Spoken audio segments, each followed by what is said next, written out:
The DCAU had many memorable stories throughout its run, but to me, none had greater depth than the season-long Cadmus arc. It wasn't just a full season either. It actually went back and tied things in from years prior and had lasting implications into the future of the story too. With that great importance and a pivotal episode turning 20 this week at the time of publishing, let's pay tribute by making two more key players for the collection, the Question and Business Suit Lex. If you've been following me on Instagram for a little while now, you've seen my JLU Question figure, but maybe you've been wondering how I made it. Well, it's time to answer that question, starting with his recipe. There really aren't too many options to pick from in the DC Direct lines in order to make Q. To keep the right look from TNBA, we only have the one suited torso from Two-Face. That figure's legs are pretty thin for Vic, and then don't even get me started on his microscopic feet. Needing new legs, we turn to the best TNBA slacks around, the Jokers. Now, Question also has his trademark coat and hat. Where can those come from? The GCPD, that's where. BTAS Gordon's coat shares the popped collar look that Vic has, and Bullock has a great base for his hat. The last thing we'll need is for his sleeves to be a little bulkier since he has 3 layers of clothes there. For that, I'll grab the forearms from a Gods and Monsters Superman. Wait, I've blanked on his face and hands. His hands are gloved, so we either have TNBA Joker or the Grey Ghost. Fortunately, since Simon isn't so easy to get and we're already using Joker's legs, his hands fit right in and size well, even with the new forearms.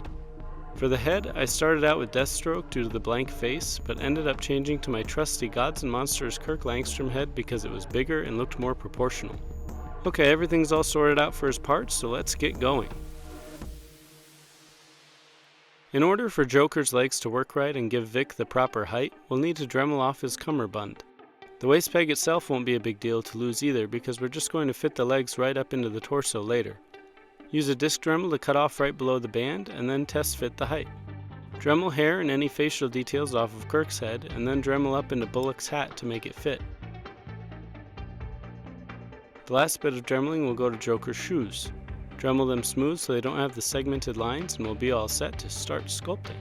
The first thing we'll need to do after dremeling is remove Two-Face's jacket and fill in the holes left behind with some epoxy sculpt. Wait a day and come back and Dremel on low and then sand those areas smooth. For his head, I extended his chin down because Vic has a longer face. I mentioned using Bullock's hat, but it's not quite the right shape. I used some green stuff on top to make it match the cartoon better. Now we can start adding the proper shirt and tie details. Since the collar goes over the tie, sculpt the tie shape first. Put some epoxy down and use your X-Acto knife to cut your tie shape in. Let that cure and then sculpt the collar shape on top of the tie knot. Lightly Dremel any of those if they came out too thick and then start adding on the shapes to make his new sport coat. One thing to keep in mind though is that you'll want to allow the overcoat some room, so you only need to sculpt up to what you see between the open coat and then smear the transition down on the sides. You'll see what I mean here if that didn't make sense. Now for the bottom of his coat, I tried out something new. I didn't have a longer coat piece at the time, so I wanted to see if I could make my own. I went with my handy figure bubble plastic to form the base of his sport coat and then used green stuff to stick it to the figure because of its natural super tacky value. Then I drew and sculpted the coat dividing line on top of the plastic and blended it in. Finished off with some buttons and it worked out nicely. You'll notice that I've already begun some of the painting, so let's look at that. Vic only needs 2 shades of blue, a yellow for his shirt, black accents and gloves, and his skin color. On first glance, or from memory, you may think Q wears all blue, but his suit is a darker blue than his coat. I didn't realize that at first, so you can see me painting his pants here the wrong brighter blue color that I picked out for his coat. For his shirt, it's actually more of a yellow-orange, so I went with a mac and cheese colored yellow. Trim up the shoulder sleeves on the coat that hang off for a better looking fit, and then you can apply the same brighter blue paint to that piece. Paint nice thin coats for all colors and really take your time to ensure the transition points are all clean. Dark blue on the coat, black for his tie, back to brighter blue for his hat with a navy band, my standard peach color for his skin, black gloves and shoes, and that's the base figure.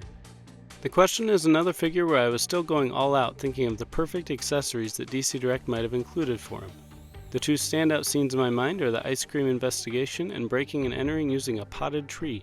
Plus I thought that second one would really make a neat picture too. I tend to hold on to geometric containers or items that I think could be useful, and the two larger accessories used a couple of those types of things. For the tree, the base is actually the lid from a Glade plugin with a ton of epoxy on top of it. Press a bunch of epoxy on in layers on top of the lid, let it cure, shape it with your Dremel, and then disc Dremel cut into the sides for that faux branches look. There could be a better way of doing this, but it worked out well enough for me for the photo. For the ice cream, I can't remember specifics, but there's this piece that I thought would be the perfect insert into this container. That way I could shoot the container with the lid and then show it with the full ice cream showing, just like in the scene. To complete that scene, I of course had to make both his cell phone and his camera. Those two are simply all epoxy, Dremeled to shape, and with drawn and painted details. I also made his conspiracy theory board from a Justice League figure box backing and cut up post-it notes with red thread glued to the pieces.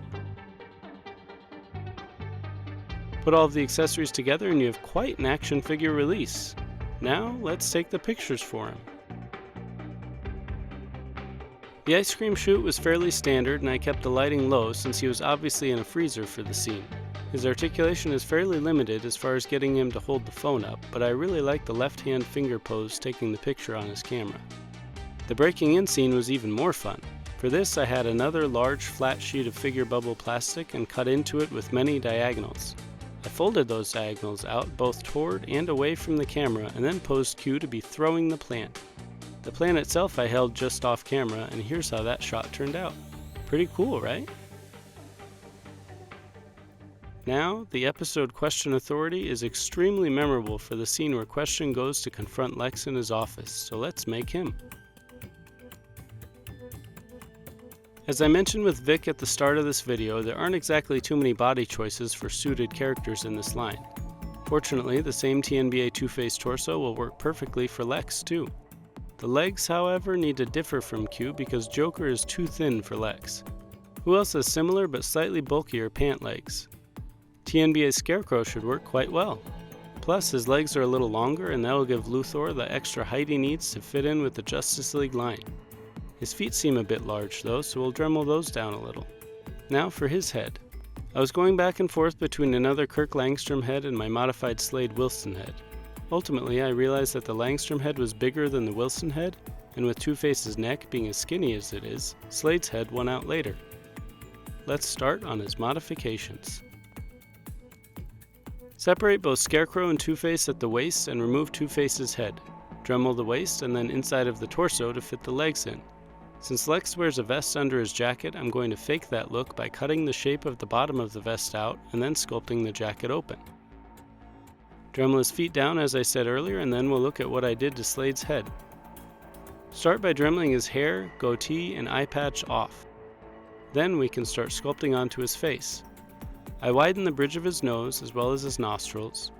I evened out the top of his head for the correct Lex-shaped dome. Then I added a forehead wrinkle, eyebrows, cheekbones, a chin curve, and widened his jaw on both sides.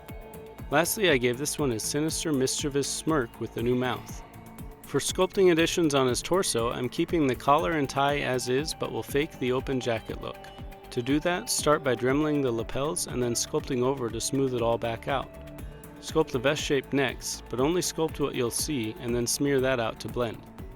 Then after that cures and is dremeled smooth, start your epoxy at the new lapels to blend in and then shape it down for the open coat.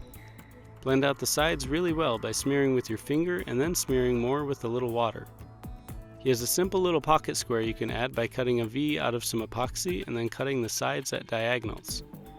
Dremel or sand anything to get it thinner or smoother and we can move on to painting him.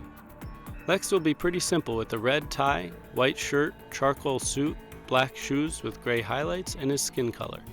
I'll start with his white shirt since it's at the bottom of the shirt, tie, jacket stack. Then move down to his charcoal pants, up to the charcoal suit, and pick out his red tie. While that dries, I'll go up and paint his neck, and then down and grab his hands. Before my next coats, I'm thinking the tie isn't the right shade of red. I'll switch to this red and then apply secondary coats of the other colors. The shoes have a little gray cell shading to them, and then I'll cover and shape them with black. Don't forget the white pocket square. Nearing the end of painting, I decided that his neck needed to be much thicker. The original Two-Face has a much smaller head and the thin neck just wasn't working for me. I even ended up doing it in a couple of layers and then re-dremeling inside the head for it all to still fit. The last thing will be his facial details with his eye whites, black eyebrows, and line work with this super handy marker pen. At last, here they are together in commemoration of the 20th anniversary of Question Authority. It's one of my favorite episodes. I won't actually be displaying them on the shelf together though. No, Lex will be posed with this added champagne glass toasting to Amanda Waller below the clash of Captain Marvel vs. Superman. But those are making of videos for another time. That's all for today's video. Drop a like if you enjoyed it and subscribe for more monthly content like this and occasional shorts featuring tips or additional customs. Go ahead and leave any questions or requests for future characters in the comments below. Follow me on Instagram too, as I post a lot of finished customs up there well before these making of videos ever get made. Join me next time for continued Cadmus coverage, as I'll be making both Galatea and Lex's toasting partner Amanda Waller. Check out the rest of my catalog of videos while you wait for that next one. Have a good one, and happy customizing.